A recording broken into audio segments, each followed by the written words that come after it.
వనస్థలిపురంలో RS brothers mega shopping mall Akkineni Naga Chaitanya మరియు శోభితా గార్లచే ఘన ప్రారంభం.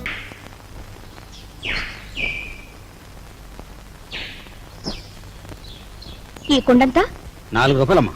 40 పైసల కుండ 4 రూపాయలా? ఇదేం బంగారం కుండ? ఆయన తొక్కేది మట్టా బంగారమా? ఇంతైతే ఎవరు కొంటారు? వద్దులే, వస్తా. కుమారరామన్న దగ్గర నీ ఉద్యోగం ఏమిటట?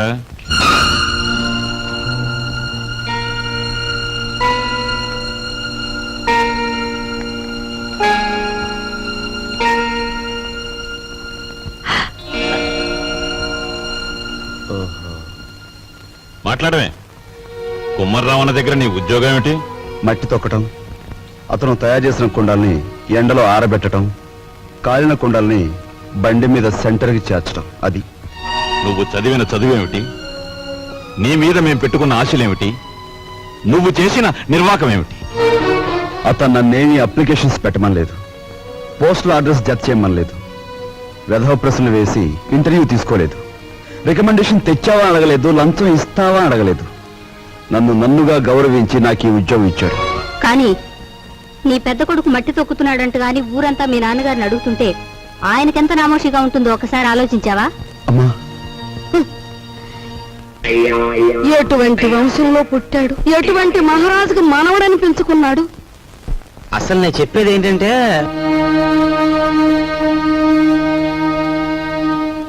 ఇలాంటి అప్రదిష్ట పనులకు తలపెడితే ఈ ఇంట్లో ఇంకా పెళ్లి కావాల్సిన పిల్లలు ఉన్నారు. వాళ్ళని చేసుకోవడానికి ఎవడైనా ముందుకొస్తాడా?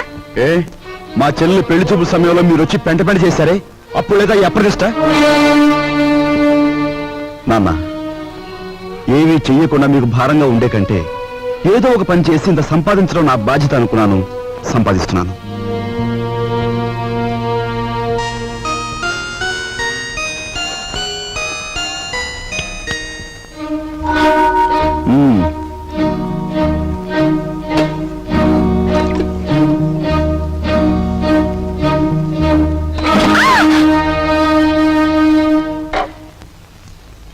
అక్కడ మట్టి తొక్కుతున్నట్టు ఇంట్లో ఎందుకు చెప్పు? అందరూ బాధపడతారనుకున్నప్పుడు మీరెందుకు ఆ పని చేయాలి? చేశారే అనుకోండి, ఆ సంగతి చెప్పకుండా ఎందుకు దాచిపెట్టాలి? మా అమ్మా నాన్నల విషయం తెలిసిన, మా ఇంటి పరిస్థితి తెలిసిన నువ్వు ఇలా మాట్లాడు. మా ఇంట్లో సంపాదించేది మా నాన్న ఒక్కడు, తినేవాళ్ళు 10 మంది. ఆయన సంపాదించే ప్రతి రూపాయి వెనుక ఆయన పడే కష్టం, ఆవేదన నాకు తెలుసు కాబట్టి ఆయనకి ఈ విషయం తెలియకుండా దాచిపెట్టాను. కట్నం ఇవ్వలేదన్న నెపంతో ఒకవైపు నుంచి మా మావయ్య బాధ పెడుతుంటే మరోవైపు నుంచి అప్పులు వాళ్ళు బాధిస్తున్నారు. ఇలా ఇంటా బయట అనేక బాధలతో నలిగిపోతున్న మా నాన్నగారికి ఒకరోజు దారిలో 5,000 రూపాయలు దొరికాయి. మొత్తం తీసుకెళ్లి పోలీస్ స్టేషన్లో అప్పగించాను. దానిలో ₹1 కూడా నేను ముట్టుకోలేదు. ₹1 కూడా నేను ముట్టుకోలేదు. ₹1 కూడా. ఏమండి, అసలేం జరిగిందండి? లలిత, నువ్వు ఎన్నోసార్లు నన్ను ధర్మరాజు ధర్మరాజు అంటూ ఉంటావు. కానీ ఇవాళ నీ ధర్మరాజు దొంగతనం చేశాడు. మీరు దొంగతనం చేశారా? అవును లలిత, అందులో ₹10 కాజేశాను. ఏమండి, ఎందుకో తెలుసా? మన అబ్బాయి ఉద్యోగానికి అప్లికేషన్ పెట్టడానికి. ఎన్నడూ రాని ఉద్యోగం ఈసారైనా వస్తుందేమోనన్న ఆశ. లలిత, ఇంకెప్పుడు నన్ను ధర్మరాజు అని పిలవకు. లేదండి, ఇప్పుడు మీరు నిజంగా ధర్మరాజు. అశ్వత్థామాత కుంజరహ అని ధర్మరాజు అంతటి వాడు అబద్ధం ఆడాడు. అది ఆపద్ధర్మం లలిత.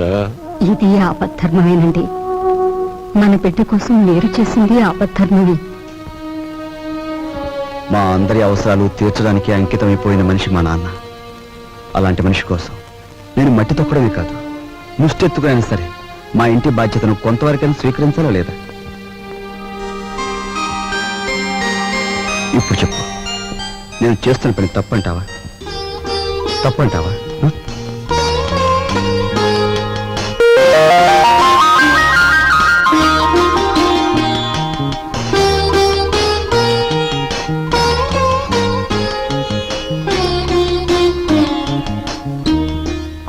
నిజముగా రామలక్ష్మణులు అడవికి బయలుదేరిన వారు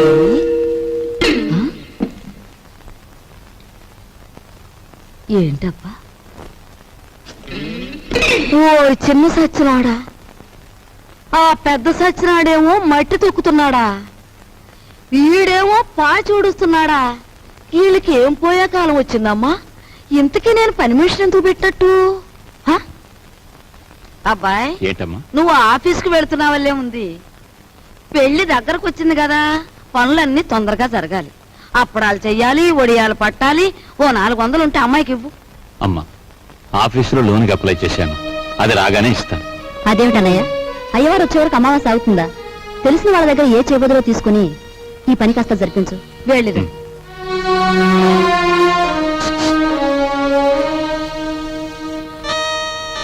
ఏమిటండి? నీకు మధ్య ఏమన్నా పోయిందా? మన బాకీ తెచ్చుకున్న వాళ్ళని పెళ్లి పనులు చేసుకోమంటావేంటి?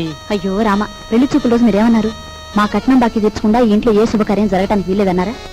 ఇప్పుడు ఈ పెళ్లి జరిగిందనుకోండి, దానికి ముందు మన బాకీ తీరుస్తారన్నమాటేగా. అమ్మని, నువ్వు అసలు రాజకీయాల్లో దిగాల్సిందానివే, పొరపాటున నన్ను కట్టుకున్నావు. సమయానికి వచ్చారే పిల్లలారా, మీ పెళ్లి పనులు మేము అందుకోవద్దు, అలాగే మా ఇంట్లో పనులు కూడా. రండి రండి.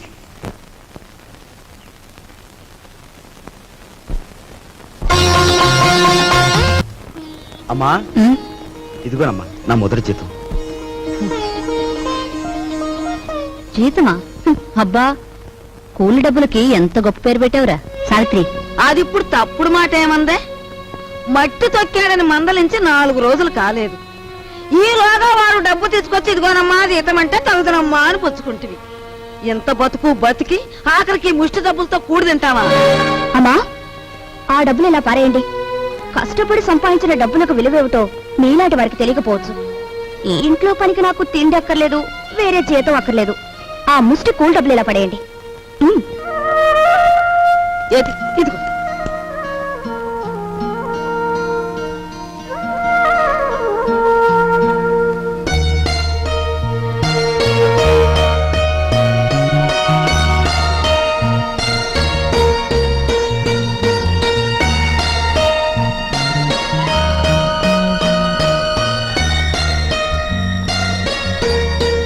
భార్యాభర్తల మధ్య ఉండవలసిన అవగాహన చూపించు. నువ్వు ఈ ఇంటికి పని మనిషివైనా నాకు నా మనిషివి.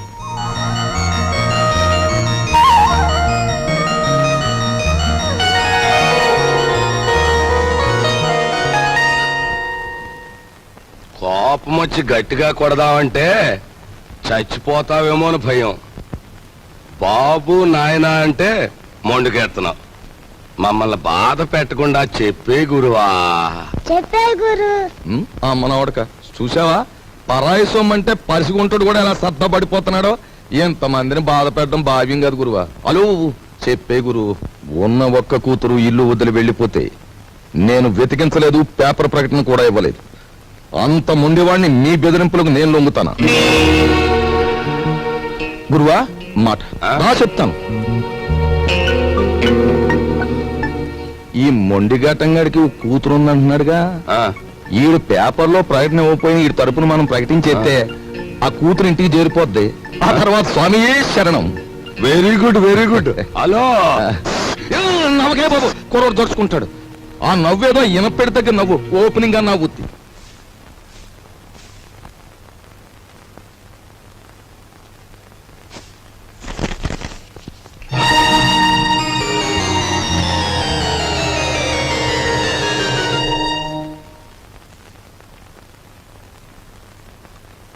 ఇదేమిటండి, నా చేతి గాజులు లెక్క పెడుతున్నారు?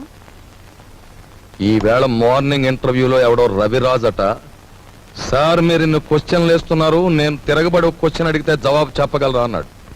ఏమిటి అన్నాను. రోజు అన్నం వడ్డించే మీ ఆవిడ చేతుకున్న గాజులెన్ని అన్నాడు. Fantastic daddy. ఎవరతను? ఎవరు? రవిరాజా.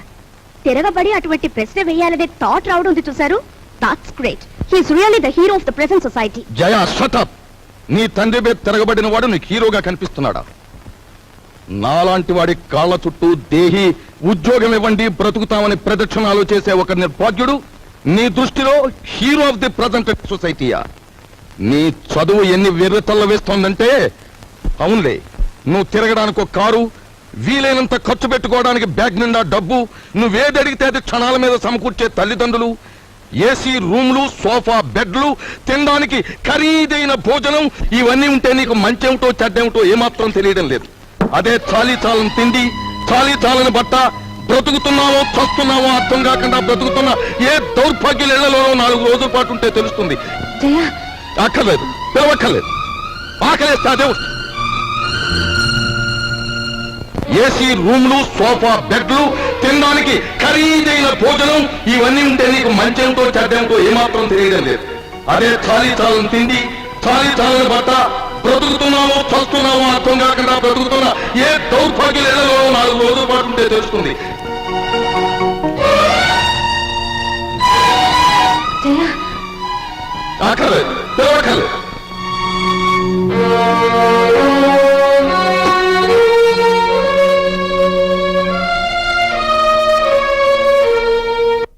డాడీ, బయటికి వెళ్ళి బతకలేనని కదా మీరు అన్నారు. అలా బతకలేని నిరూపించుకున్న రోజునే తిరిగి మిమ్మల్ని కలుస్తాను.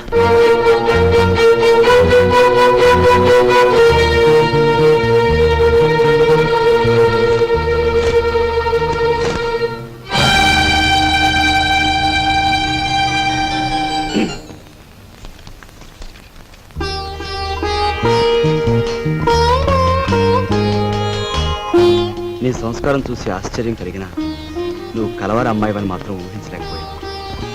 పేపర్లో నీ ఫోటో చూశాక నువ్వు ఇంట్లోంచి పారిపోయి వచ్చావని అర్థం. నువ్వు ఇక్కడే ఉన్నావని మీ నాన్నగారికి ఫోన్ చేశాను. నిజానికి మీలాంటి గొప్పవాళ్ళు ఉన్న ఈ ఇంట్లో మా అమ్మాయి మీ అందరి మన్ననలు పొందింది అంటే అందుకు నాకెంతో ఆనందంగా ఉంది.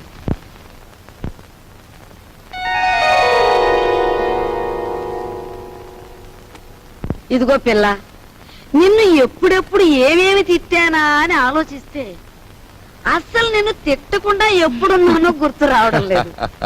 ఏమో అనుకోకమ్మా. అంత మాటలు అవసరం లేదు మామగారు. నేను ఎక్కడున్నా ఈ ఇంటి ఆడపిల్లని.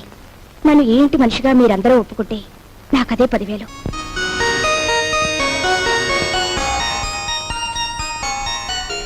కూర్చోమ్మా, వెళ్ళొస్తానండి. నువ్వు వెళ్ళి అమ్మకి కనిపించు, నీకోసమే చూస్తోంది. చూడమ్మా, నేను పైకెక్కి దిగలేను గాని ఆ సేఫ్ లో 50,000 పట్ల ఆఫీసు తీసుకెళ్ళాలి. అదేమిటి డాడీ, మీరు సేఫ్ నంబర్ నాకు ఎప్పుడు చెప్పలేదుగా. సారీ, నీకు తెలియదుగా. వెళ్ళి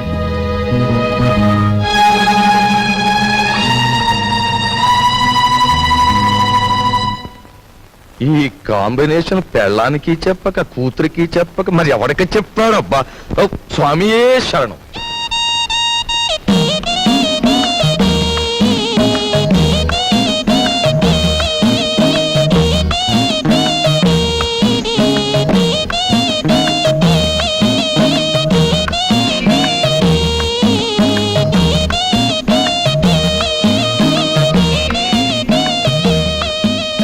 భయపడొద్దు, అటు తలుపు తీసి ఉంచుతాను, రా.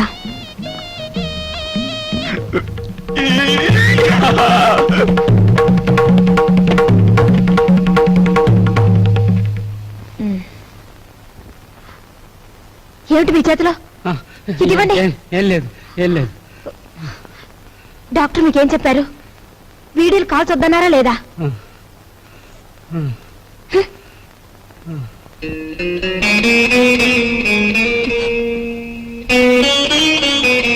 సారీ. రోజు కిటికీ దగ్గర అలా చూస్తూ నిలబడిపోతావు. మనసు పాడైపోవడం లేదు? నువ్వు నాకంటే చిన్నవాడివి, నీకు ఆ విషయం తెలుసా? అన్నట్టు ఆ సోఫాలో ఉన్న ఆయన ఎవరనుకుంటున్నావు? తెలుసు, మీ ఆయన. ఆయన కడుపులో రాచపుండు. డాక్టర్లు బ్రతకడంటున్నారు. చాలా మంచి మనిషి. ఆయన ఎలాగైనా బ్రతికించుకోవాలి. దానికి బోలె డబ్బు కావాలి. అన్నట్టు నీ దగ్గర డబ్బుందా?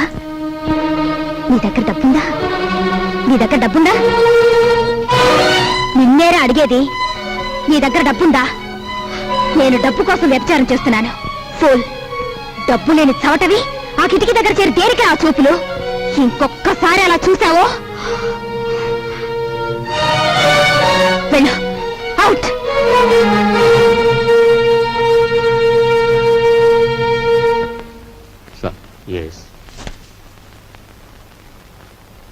సార్, నా కూతురు వివాహానికి పిఎఫ్ లోనికి అప్లికేషన్ పెట్టాను. అందులో సగమే శాంక్షన్ చేశారు. చూడండి, ఇప్పటికే మీ జీతం మీద అన్ని రకాల అప్పులు తీసుకున్నారు.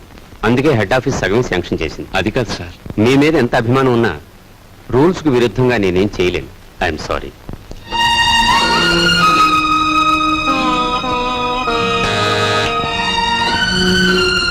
రాఘవయ్య మళ్ళీ అప్పుకేగా వీళ్ళే.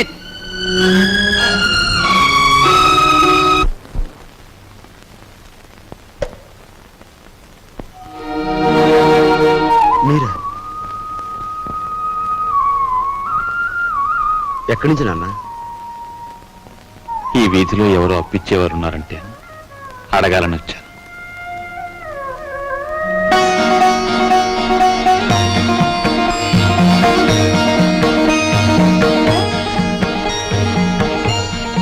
నాన్న,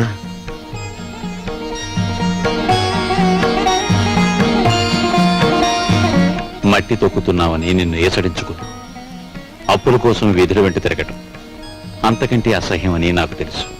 నాన్న, నేను మారిపోయానని చెప్పేందుకు రాలేదు. మేం మారవని చెప్పటానికే నేను ఇక్కడికి వచ్చాను. నాన్న, అంతే. మేం మారం, మా తరం అంతే.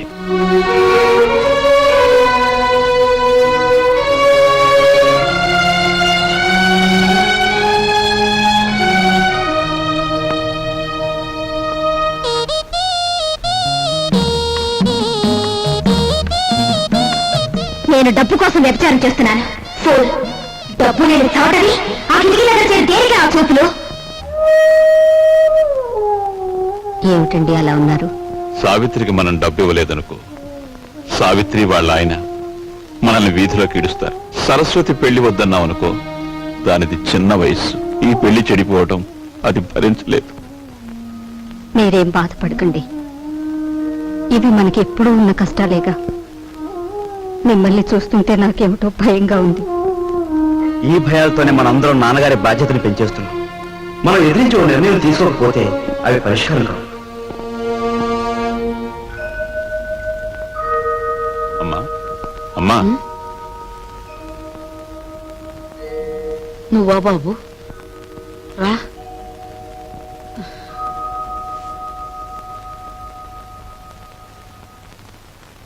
ఏంటి నాయనా? అమ్మా, మన సావిత్రికి నెలలో కట్నం డబ్బిచ్చి పంపిద్దాం అనుకుంటున్నాను. మా నాయనే, నువ్వు ఎప్పుడా పని చేస్తావా అని నేను 1000 దేవుళ్ళకు మొక్కుకుంటున్నాను. అమ్మా, సరస్వతి పెళ్లి కూడా వచ్చే నెలలో జరపాలని. శుభం. ఈ 2 శుభకార్యాలు జరిపించాలనే ప్రావిడెంట్ ఫండ్ లోనికి అప్లై చేశాను. కానీ అనుకున్న దాంట్లో సగమే అందింది. అయితే ఇప్పుడు ఎలారా? అమ్మా, నేను డబ్బు కోసం ఎంత ఇబ్బంది పడినా ఏ రోజు ఏదీ నిన్ను అడగలేదు.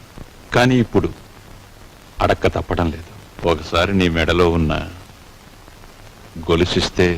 నా గొలుసా? ఆ మహారాజు పోయాక పుస్తలు చెడగొట్టుకుని చేయించుకున్నా నీ గొలుసు. ఇప్పుడు దీన్ని కూడా ఆరాయింపు చేస్తానంటావా? ఆ మాట అనటానికి నీకు నోరట్టా వచ్చిందిరా? అమ్మటానికి కాదమ్మా, అవసరం వచ్చింది కనుక తాకట్టు పెడదామంటున్నాను. ఈ 2 బాధ్యతలు తీరిపోతే డబ్బు రాగానే విడిపించేస్తానుగా. విడిపించేస్తావు?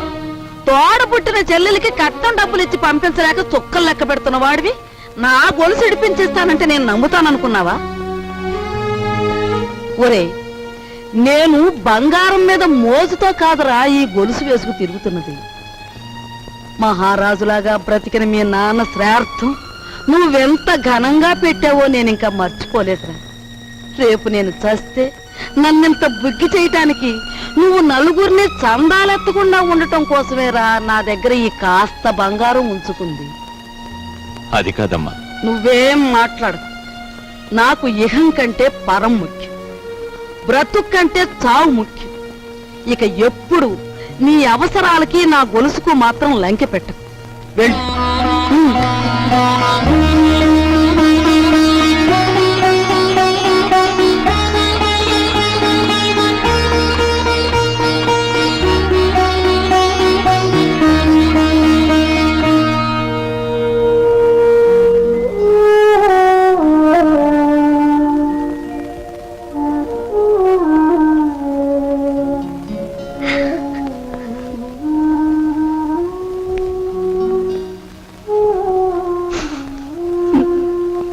ఈ భయాలతోనే మనం అందరం నాన్నగారి బాధ్యతను పెంచేస్తున్నాం.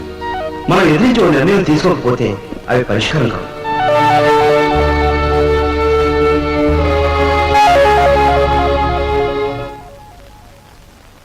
అమ్మాయి సావిత్రి, ఏమ్మా? మీ అన్నయ్యకి ఏదో డబ్బు వచ్చినట్టుంది. రేపు పొద్దున్నే మీ ఆయన్ని అడగమను, లేకపోతే అది కాస్త పులుసులో కలిసిపోద్ది. ఆ? అలాగేనమ్మా.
వెళ్తూ తలుపు వేసి వెళ్ళాను కదా, ఇప్పుడు తీసుంది ఏమిటి?